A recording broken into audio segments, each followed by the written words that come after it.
Braian to Silva, thank you for being here. Braian, you do about 70 deals a year. Your average realtor sends you 3 deals a year, which is insane, where the industry average is under two. You mainly work in the Hispanic community with Spanish speakers. Your YouTube channel, Real and Hungry, where you just really start to put energy into it, has 500 subscribers and is a great source of business for you, especially on the investment side, which maybe we can get into. You are an independent broker, which is a growing segment of the market, and you have background in the mini core, retail, all the different models. You have 2 kids, 18 and 13 years old, and you are born and raised in Venezuela. Thank you for being here. What are you most proud of? Dude, thank you so much for having me. I feel so honored for being on here with you. So when you called me, I was super excited about it. But yeah, I think the thing that I'm the most proud of is just really being able to get into a brand new market that I have no idea about it. About 5 years ago, which is it when I got into the mortgage industry, but really just using all the tools that I've learned over my 18-year selling and service career and putting it into work in this industry and then seeing it blossom, right? I think being a mortgage loan officer is a very difficult job. But if you do it right, and you put your heart and soul into it, I think there's a lot of money to be made. So I'm really proud of just starting from scratch, not being afraid, and then making the best out of it. And I'm still growing. So you started as a loan officer 5 years ago. Before that, you were not doing loans. No, no, no, no. So to me, I feel like I'm still a puppy, right? In the loan. But I was in the telecommunications industry for 14 years. I worked for a Fortune 500 company, and I was a sales manager. I started, just from selling at retail. Then I moved into corporate where I was doing B2B sales, and then I became a leader, and then I had my own team.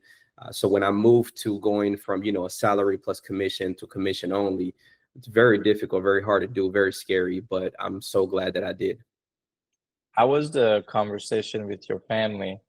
So your kids were at that time 13 and 8. You have a wife, you have bills. How did they take it that you were going to go to a commission only role?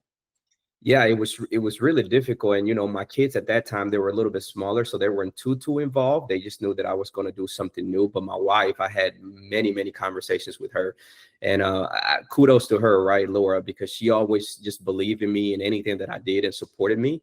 And she told me, well, if you do anything like you did in your previous role, and I know you're going to be successful, so I'm all in, I'll support you. So she was extremely supportive about it, but it was scary. I did prepare for it, like financially, right? So in my previous role, we pretty much got laid off when the company merged with another company, and I had a period of time, it was probably about 4 months, that I was getting a package deal where I was getting a little bit of compensation. And I didn't waste no time, so I went strictly from that.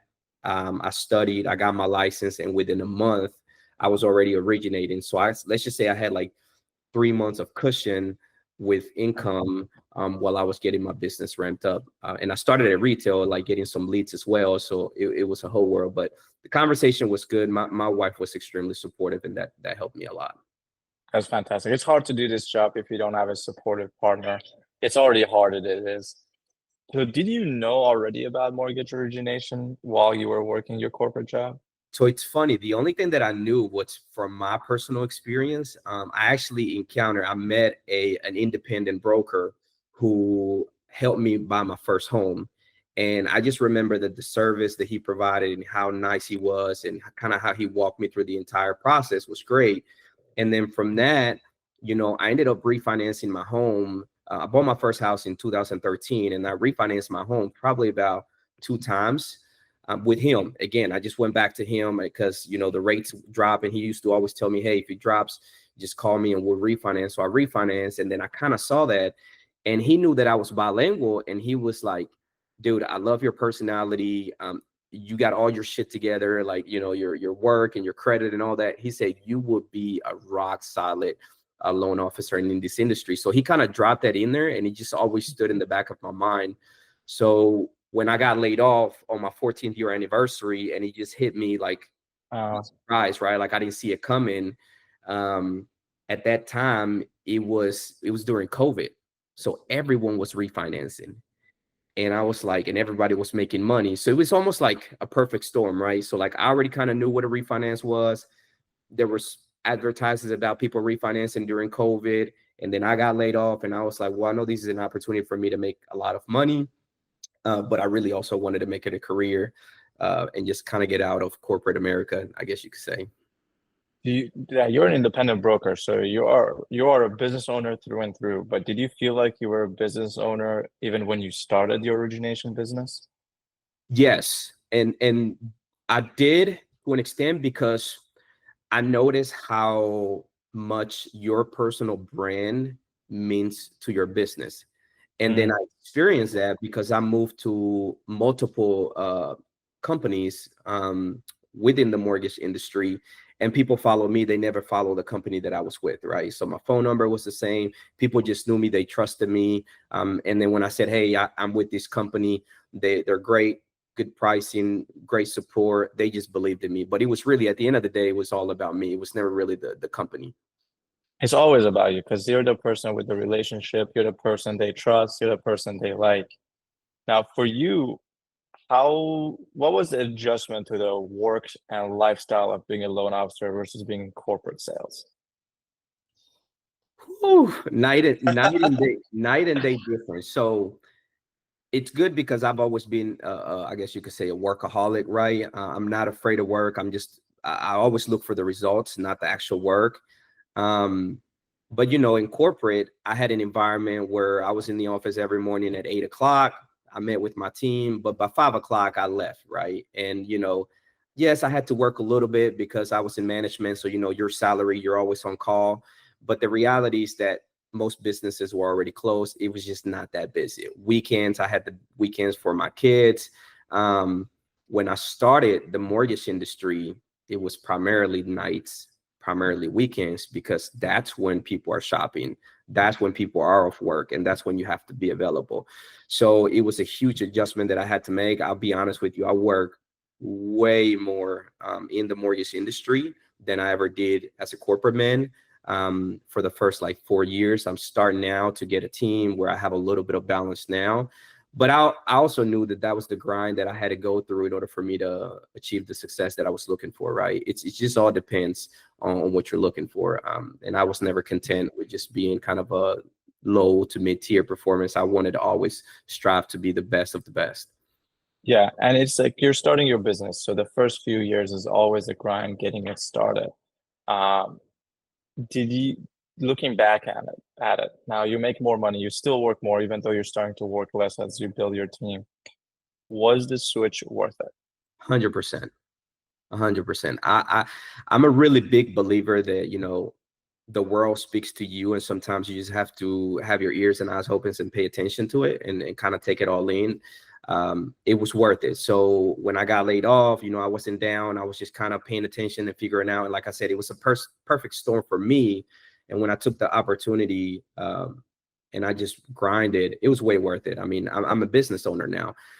5 years ago, I thought I was going to retire from this company, right? Like I thought my goal was to continue to go up the ranks and essentially maybe become an executive of the company. But even at that point, there's so much politics that happens within corporate America that I didn't really agree with, but you almost have to kind of learn how to navigate those waters. That as a business owner, it's not the case. I call the shots. We're building the culture. I know exactly what I want, who I want on my team, how we're going to do it.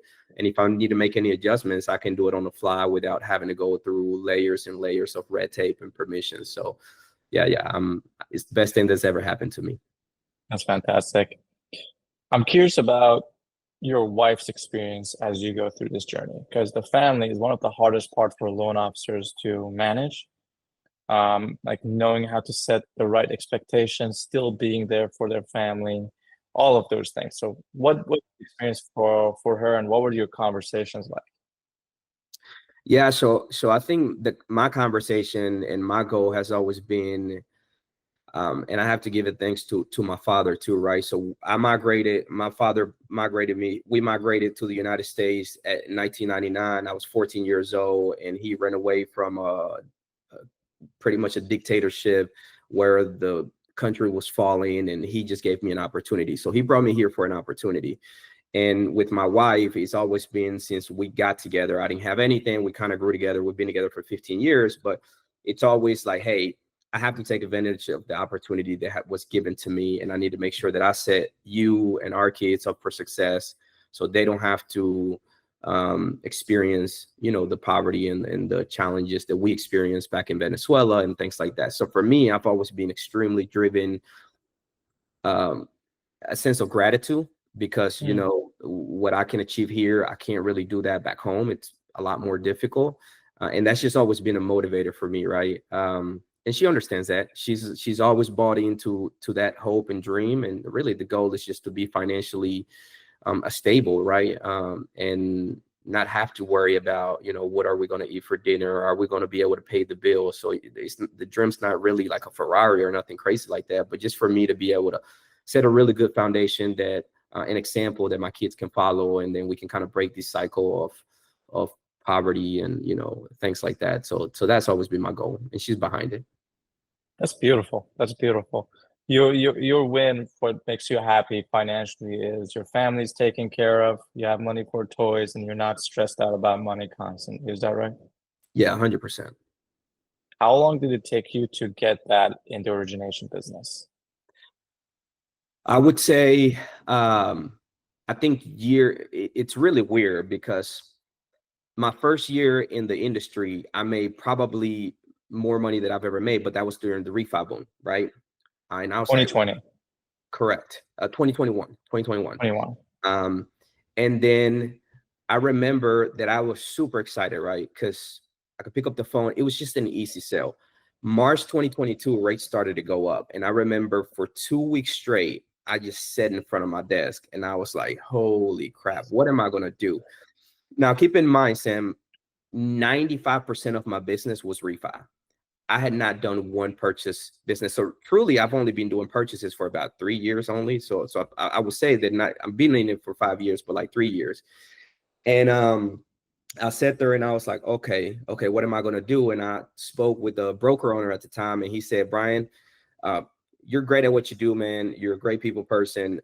You got to come. This is a new job. You got to go out there and you got to make relationships, get to know realtors, start reaching out to your spheres of influence, and start selling yourself as a purchase go-to loan officer. Refi probably not going to come back. Rates are starting to go up. It's going to be really difficult. And if you don't adapt and change quickly, you might not make it. When I went back to the wife and I was like, all right, we went from, killing it to like, now we're about to be struggling.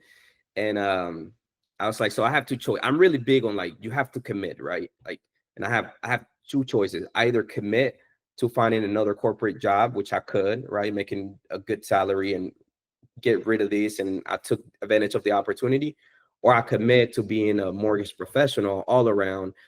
It's going to be a lot more work, but in the end, it'll be worth it. And that's what I did. I just figured out that I was going to commit to just put in the work, starting over, being a purchase driven. And I just started hammering realtors, setting up meetings, calling people. I had already had a pretty good confidence because I had processed and originated refi loans. So I understood the process at that point. So when I was speaking with the realtors and all that, I was confident in like, look, when you call me, I'm going to pick up the phone. If you need anything, I'll be there. I'm going to try to get you clear to close as soon as possible. I was like, just give me a chance. And if that don't work out, whatever, we don't have to work together again. But I promise you that if you give me a chance, you won't regret it, because I'm going to make your life easier. And I was just confident in that approach. And people believe that. I think, I was convicted and I really wanted to, like, I genuinely felt like that's what I wanted to do. I wasn't lying. I'm in business. And slowly but surely, people started learning about me, hearing about me, like, he's really good. He cares about his clients, he cares about his partners. And I just started snowballing it. And then after that, I started ramping up again. And last year, obviously, I think I closed about 78 units, which it was progressively getting better. So year over year, I just kind of grew the business, and now I'm here. Amazing. I have so many questions I want to ask you, but one thing that's really important I want to touch on is, and I talk about this in my coaching all the time, is when talking to people, our intent is what matters the most. Are we always the best option? No, but do we always have the best intention in mind? If we have conviction or intent, that conviction will come through. And it sounds like when I hear you share your story, you knew you still had to learn, but you knew you were going to do everything you could to be the best option for that realtor. And that conviction came through in your calls. That's why you were able to retool your business from 90% refinanced to now 90% purchase, doing over 70 loans a year, which is great income. It's very rare. Puts you top 1%. Are you top 1%? I am, yeah. Top 1% in under 3 years, actually in 2 years. It's that conviction that came through. Did I miss anything on that one? Or do you agree with it?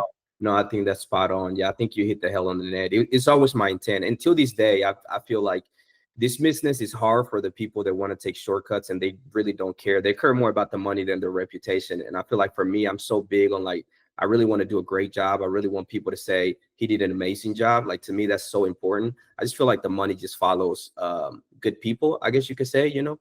And then I've heard from loan officers, and the ones that I know that do really well, one, they work their asses off, but two, they really care, right? Like they really want to do a great job. They don't just want to, it's not just about what's going to make the most money. It's about like, let's do the best job.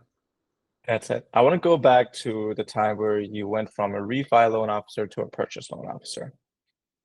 How did you learn what you have to do? Like, did you learn it, or did you just, like, someone said call realtors and you're like, I'll call realtors and figure out along the way? It was really weird because it was really like, hey, you got to just go out there and meet realtors. That was it. But there was no blueprint. I wish I had a Sam at that time. I think I'd have done a little bit better. But it was like, hey, you got to go out there and call realtors. And then I really just started by calling the ones that I knew, right? That I remember I called one who to this day, he's one of a good partner of mine. His name is Alonso. And he was a part-time realtor at the time. And now he's full-time, and he's probably one of the top realtors within his brokerages. But me and him, we click because he has the same type of intent, right? Like he really cares about his people. It's not just about the deal and the check. He knows that if he does a great job, referrals are going to come in. And he was one of the first persons that I reached out to. And I actually got a lead just from me just talking to people. And then I handed it to him, and we just kind of kicked off that relationship. Until this day, we still do good business together. Are you strategic about who you went after? So you said right now at the beginning you just went after the realtors that you knew, but then were you strategic about what kind of realtors you went after that, or was it just I see a name online, I'm calling them? Yeah, so honestly, I wasn't that strategic, but I wanted to go with top people because I feel confident that I could bring value to them because I was going to care about their business. And I figure like, if these agents are doing that much, they're hungry. You know, I like people that work hard, right? So I started following agents online, and the ones who were posting the most, who were promoting themselves the most, those are the ones that I was like, I want to work with you. I think I can help you because I'm going to be faster. I'm going to take weight off your shoulder. I figure these people are always on the phone. They're always busy. And I feel like I've seen a lot of loan officers, they want to be lazy, right? And to me, it was like, what else can I do for you? What else can I do? I'll take that off your shoulders. I'll take that. I'll do it. I'll call the title company. I'll schedule the closing. I'll do everything for you so you can go and find more leads. Just let me help you. And that was my approach. So I was reaching out to heavy hitters, to be honest with you. Wow, I like that's a really cool approach. A lot of people like go on Reddit or MMI and they just see like the top people and they're like, I'll go after that. You said, I'm gonna see who's most active on social media. That was your method. And you're like, I'll go after them. And your messaging was, it sounds like, was very clear. I'll do all the groundwork so you can just go get more clients. I'll work. I'm not afraid of work. So with me, it's like, what can I do to get off your shoulders? What does your loan officer don't do right now that you're having to do? I'll freaking do that, right? Like, wow, I love it. And how long did it take you to start getting, let's say, 2 or 3 deals a month from realtors? It didn't take long. I feel like every agent on the buyer side that has an interaction, they want to work with me again. And that's just because of that, right? Like communication is key. Speed is key. Like I'm really big. Like I'm really anxious about like, if I get a contract today, we're getting these things disclosed today and into underwriting today. And I'm letting them know, hey, we're good to go. We got an approval, you know, like I'm very proactive and every day, right? Like I'm going through the process of checking in, seeing what they need. Are we on track? Did we do the inspections? And I think people see that you're just so involved in the business. Don't get me wrong. It's a lot of work, but it pays dividends. It really does. I actually remember in our coaching, we have 1 hour every 2 weeks, and the first few sessions, you were so like you wanted to get back to people so fast because that's what you're used to. That 1 hour like was torturous to you. Like my phone's blowing up. I gotta respond to people. I'm like, no, Brian, let it sit. It can wait for an hour every 2 weeks. I Yeah. remember that vividly, like it was yesterday. So how did your commission structure change from a loan officer doing refinances to retail to now being a broker owner? Yeah, so I think as a broker owner, at one point I was getting about 135 basis points depending on my volume, and then now as a broker owner, I may be at 2.5, right? So it does change dramatically, but then you also have the overhead, right? Like I have an office, I have a processor that I'm paying for and all that. So I would say that in net numbers, it probably going to go maybe like an additional 75 basis points that I will be making on which is great, right? After all my expenses are paid for, just based on the structure that I have today. You'll net 75 bips more. And are you doing 75 bips extra work as an owner who's operating the business? I'm actually not really. Well, I'll take that back. Yes, because all the compliance and the setup and the bookkeeping, I still don't have a structure yet for that. So I'm having to do a lot of that work right now and at least understand how I'm going to plan it. Remember, I just became a broker owner about 2 months ago. So I'm still in the phases of building the infrastructure for all that so I can delegate a lot of these tasks. So right now I'm definitely working more. However, once I have all those pieces to the puzzles aligned, I should be doing a lot less. I'll be a lot more focused just strictly on relationships and selling. Love it. So I want to go to the end. Like, what's the end goal for you in your profession? Or I know you probably will never stop working. What's like, as of right now, the ideal image you have for your business? What does that look like? Yeah. So, and I don't think I've ever shared this with you, Sam, but I'll take the opportunity to do it now. So when I was at a corporate America, I used to lead a team of 14 account executives. And I remember, and I did that for about 8 years. And every morning I will come in and I will have a daily meeting, which was rah-rah, motivational, me bringing value to them. I was doing all the research, all that, and I will condense it into small, easy steps. And then I would coach people, I would train people, but I was always the one like jumping on a call if we needed to talk to a customer, trying to close a deal.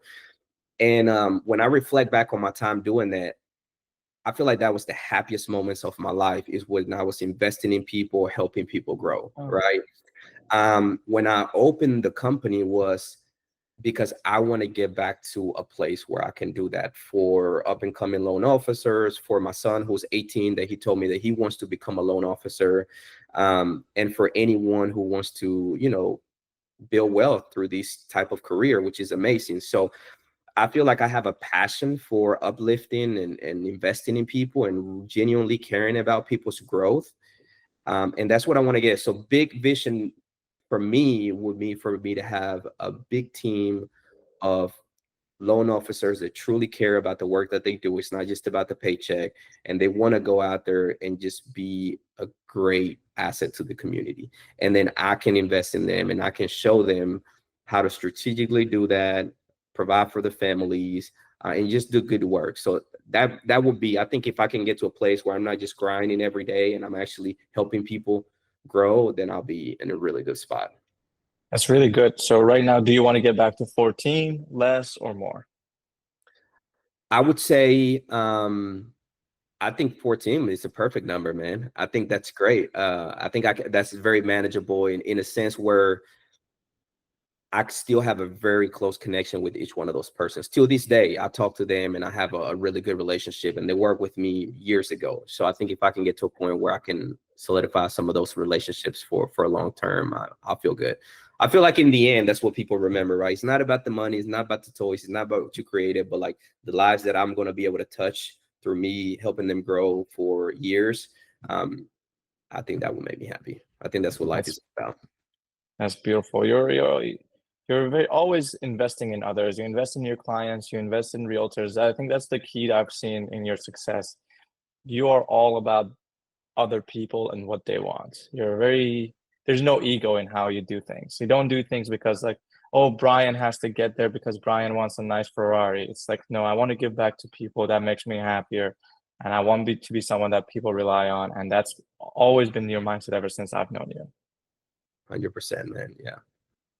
So as you think like where you are right now to where you want to go, one, are you going to step away from personal production? And two, what skills do you need to acquire that you don't have right now to make your vision come true? I don't think I would ever get away from personal production. And I've heard a lot of these, right? I mean, it would have to be where I'm in such a good place where maybe it's taking time from me to invest in people, where I will be like, I got to step away so I can focus more on people. But I really do enjoy talking to people and helping people and kind of being in the trenches. You know, I love originating loans. So I don't think it's in my near future, but anything can change. What was the second question to that? Sorry. What are the skills you don't have right now that you need to develop to make your ideal business happen? Yeah, so I think the biggest challenge for me right now it's business owner, right? Like, how do you put together systems and processes in order to allow me to focus on the bigger picture and the people, and not so much in the mundane work of just the tasks, right? Like the bookkeeping and the compliance and checking this and checking that, and like all these little things that really doesn't generate revenue, really doesn't do much for the people, but it has to be done as a business owner. I'm a newly business owner. I think that's going to be the biggest challenge, where right now I'm studying and I'm learning and I'm going through those kind of growing pains, but that will be the thing that I want to focus on. So are you currently doing all of that, or have you outsourced it to a third party? So I'm outsourcing some of it, especially compliance, right? Because that's really big. So I've already outsourced a little bit of that. I'm in the process right now of outsourcing like the bookkeeping and things. So I got a CPA, but I haven't really outsourced the bookkeeping for the business yet. I'm outsourcing a little bit of the marketing already, but I haven't really mapped out exactly how I want it to look. So I'm in the stages. I know it needs to be done, but again, it hasn't been set in stone where I can forget about it yet. That's the number one thing for every business owner, to go from an employee in the business they own to the business owner who can work on the business instead of in the business, is the systems.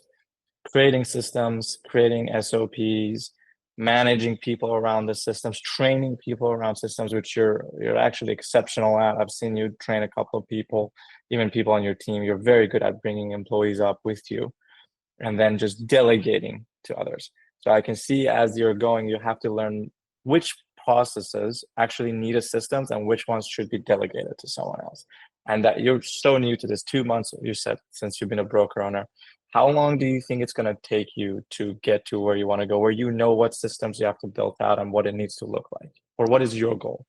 I think right now I'm having monthly meetings, and to kind of map everything out. But I think by the end of the year, I will want to have a really good idea on how everything is going to look like. And then next year I can start fresh and start focusing, okay, what do I need to do for the business itself? Because I don't have all these extra stuff that I did on. So I think I want to take my time for the rest of the year to focus on mapping it out. And then next year I'll start on really focusing on what's bringing revenue to the company, and how can we grow as a team, and what do we need to do to help people. That's an ambitious goal that I love. End of year. Now, I want to ask you one question that always stumbles entrepreneurs. Your business makes a lot of money, but how do you psychologically or tactically divide up how much of the business money is your money versus how much gets reinvested into the business? I think I'm making less now than I was as a regular loan officer. Really? Yeah. And the reason why is because I've always had that mindset, Sam. Like, I'm very conservative, right? Like, my personal expenses are very low.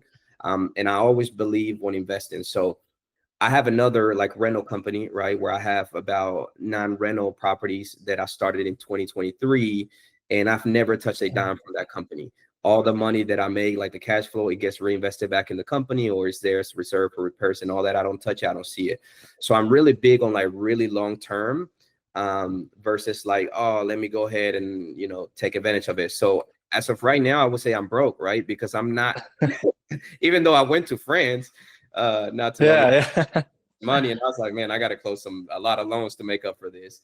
But but I'm not taking any money out. So like I have a very tiny salary right now, and I'm really living off like small portions just to kind of cover the bills and all that. I'm not taking any money out. I want to keep reinvesting it back into the business. And you also meet payroll. And I always read like the biggest challenge for a business owners is to meet payroll. So I want to make sure that I can build a really nice reserve where if I need to hire on people that's going to help the business grow, I don't have to worry about where am I going to get the money to pay these people for 2 or 3 months. I want to make sure that there's plenty of money in that bank account to support my growth of my team. So I don't see myself taking a lot of money out of this business for probably, I don't know, I would say another 2 to 3 years where I can start kind of being a little bit like, okay, maybe you deserve a little bit of extra cash. So the percentage is I don't have a percentage, man, but right now I'm literally taking enough to pay my personal bills. Got it. So I want to clarify something for people listening. It's not that you're making less, you're just taking less home by choice. 100%. So your business is bringing more revenue than you were at 35 bips as a loan officer. You're just deciding like that money is going to stay in the company. I'm going to reinvest it in the company. I'll take a little bit as a salary to pay my bills. And then obviously, if you want to take more, the money is there. You're just choosing not to touch it. Correct. Yeah, I'm definitely making more, but as how I'm structuring my business, I know I have to reinvest if I want to grow, and I'm just focused right now on growing this company. And I'm investing. Like when you're buying systems, you're outsourcing, you're delegating, you have to invest.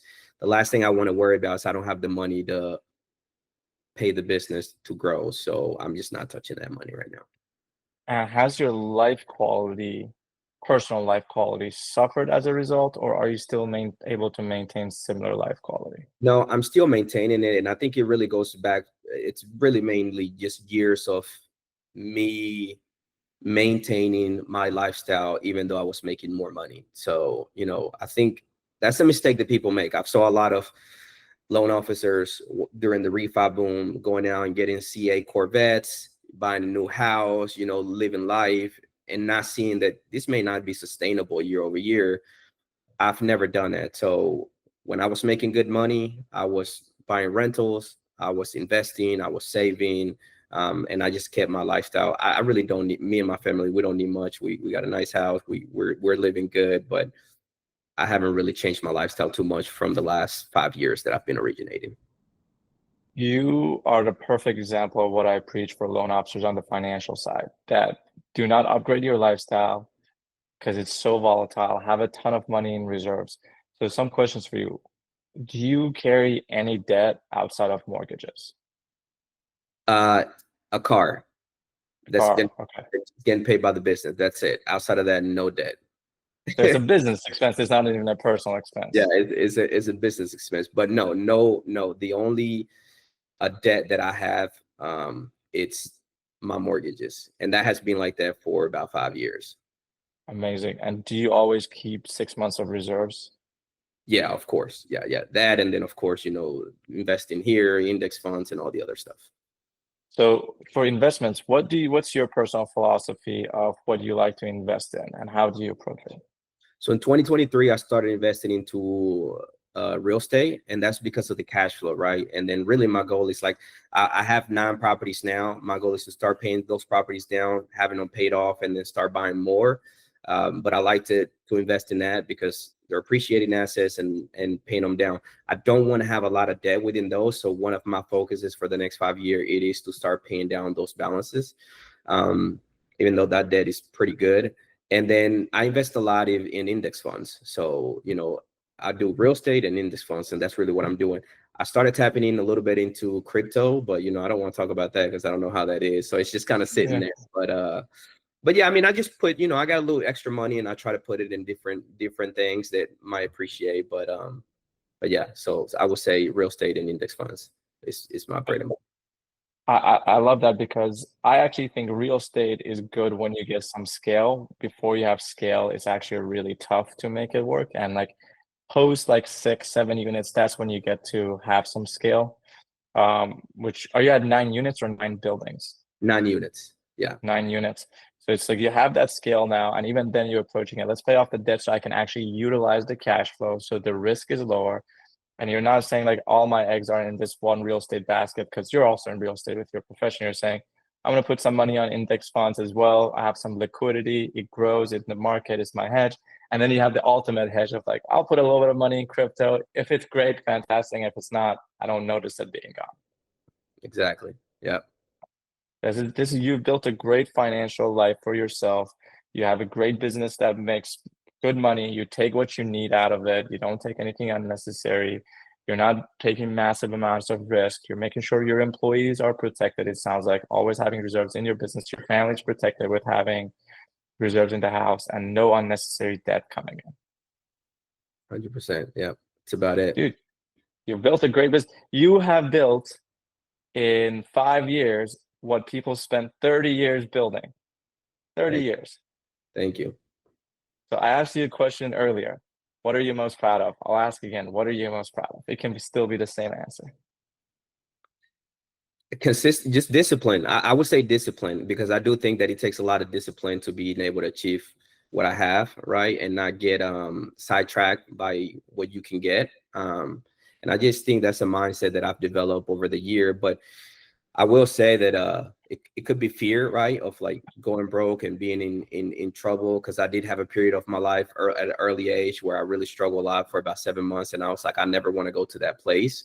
And then I just developed some habits that just, like, you anyone can do this. It's just people don't have the discipline to do it over and over, and either they're trying to impress people or they're living above their means. But I just don't feel like it's that outside of reach, but people don't know how to build the habits to be able to do it. So discipline. It's habits. Yeah. Discipline habits. I love it. We're going to do rapid fire questions. Is that okay about your business? Yeah, let's do it. Perfect. Where does your business come from mainly? Realtors and clients. So I am big on making the client experience really good. And because of that, I have a ton of people that I've helped before that refer me people. And then I can use those referrals and hand them back to realtors. So I bring value to agents, agents bring value to me. But I really think that it's really important to make a really good connection with your clients. The two biggest pillars of your business is realtor referrals and past clients, maybe referrals or repeat clients. How many referrals leads do you generate every month? Right now, I think last month it's about 80 leads that I'm getting. 80 leads every month. That's incredible. Yeah, still a little And short. I need more, but yeah, we're getting there. well, we'll see. I don't know. I feel like you have so many leads. What's your conversion to application? It's about 20%. To application or to funding? To funding. Sorry, to funding. Okay, so you are generating right now. You're at 16 closings every month. No, not right now, because I'm just starting. So I'm back to about 7 closings per month at the moment. Oh, I see. Because you did transition, got you down. But normally you're at 20% conversion. Yeah. From lead to funding. Okay. And all those 80 leads are coming from realtors and clients? Correct. Do you do any I know you do YouTube, but do you do any other social media lead generation? I do social media, but surprisingly, like what I get out of social media is just really recognition, right? And branding and familiarity. I've never really gotten like actual leads from, I've gotten 1 or 2, but I don't get a lot of actual leads from my social media presence. But it helps you convert better because people come trusting you. Yeah. And what does your team look like right now? So I just brought on my first loan officer. Yeah. Congrats. She came from retail. It's a good friend of mine. She actually worked at a company that I started with, and she's done with the realtor. With the retail. She wants to get into being a broker and just build a local presence. So I just brought her on board last week, and then I have a processor in house right now who's helping me process all the loans. And does your processor work just on the back end from contract to close, or does your processor help on the front end setting up files as well? He works a little bit on most of it on the back end, but a little bit on the front end if I'm a little too busy right now. That's great. And they committed to you full time? Is he full time working on your stuff? Yeah, full time. So we're in the office every morning at 9 a.m. Does he work with your new loan officer you brought in as well? Yeah, he will. So he'll be processing the loans for her as well. What's one problem? So 2 more questions. First one is, what's one problem that if solved, your business would transform?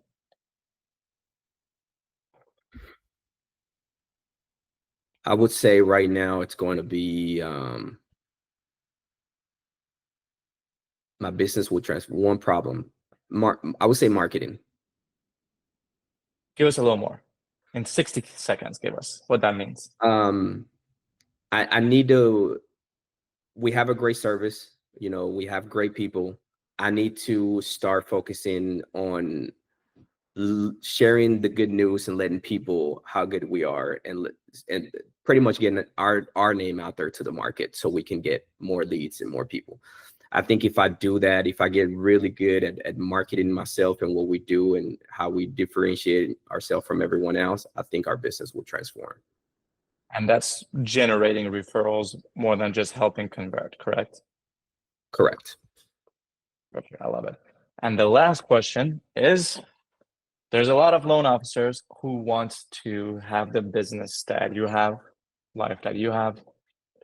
What would you tell them? What's the advice you would give them? It's not, I would say, I think the biggest, I would say work hard, right? Like not cliche, like, oh, everybody needs to work hard, like work harder and harder. There it is. I don't think people realize how much work it takes for you to be a top producer as a loan officer. And it's way more than most people think, right? And I think the biggest challenge is that people just they're not willing, they're not built for it, or they're not willing to put in the work. But you've probably seen more than anyone else, Sam, that really the difference is the people who show up, they commit, and they really follow the game plan, like your game plan, right?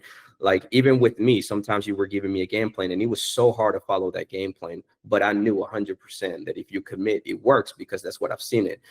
So I would say, like, hard work, you know, you have 3x that, 5x that, and then for a long period of time, and then it'll be like, oh wow, I get it. And maybe you built a habit of now you work hard and it's not that difficult. But I would say that really hard work. And then the other thing is, like, you have to care about everything that you do within this business, meaning that reputation is so big, right? Like, the second that you try to talk someone into working with you, but then it takes you 3 days for you to check on that file to see if it's moving forward or there's an issue that needs to be resolved, you might have lost that realtor, because people know that. People will see that. Your clients will see that. So, like, just being so involved within making sure that the experience is solid and the service is good, it's so key, but it's so hard. It's easy to say, right? Like, I know it's easy for me to say, oh, just do a good job, focus on it, pay attention to it. But it goes back to discipline, right? Like, I'm in the office every day, 9 a.m. I don't leave the office till 4 or 5 p.m. unless I have meetings. But I'm always working. Like, I'm always making sure that everything is falling through. So I would say 5x what you think is hard work, and then you have to be super involved with every loan to make sure that nothing falls through the cracks. The experience has to be exceptional, and if it's not, you will not gain business out of that deal. I really want to say that was perfect. And like, that exceptional client experience is the North Star, the guiding light, and work as hard as needed and pay attention to as many details as possible until that exceptional client experience is there for every client. That is so good. That is so good. Braian, where can loan officers find you? They can find me on Instagram, Braian, BRAIAN.loans. If they Google my name, Braian Da Silva. My name is spelled a little bit weird, BRAIAN, but Braian Da Silva. I'm on Facebook, Instagram. Just got a TikTok where I'm putting a lot of Spanish content out there. LinkedIn, I'm on LinkedIn as well, Braian Da Silva, but they can find me pretty much anywhere online. And is it okay if they reach out with questions? Absolutely. I'll be happy to answer any questions anyone has. Braian, this was so good. Thank you so much. Thank you, Sam. I appreciate you having me.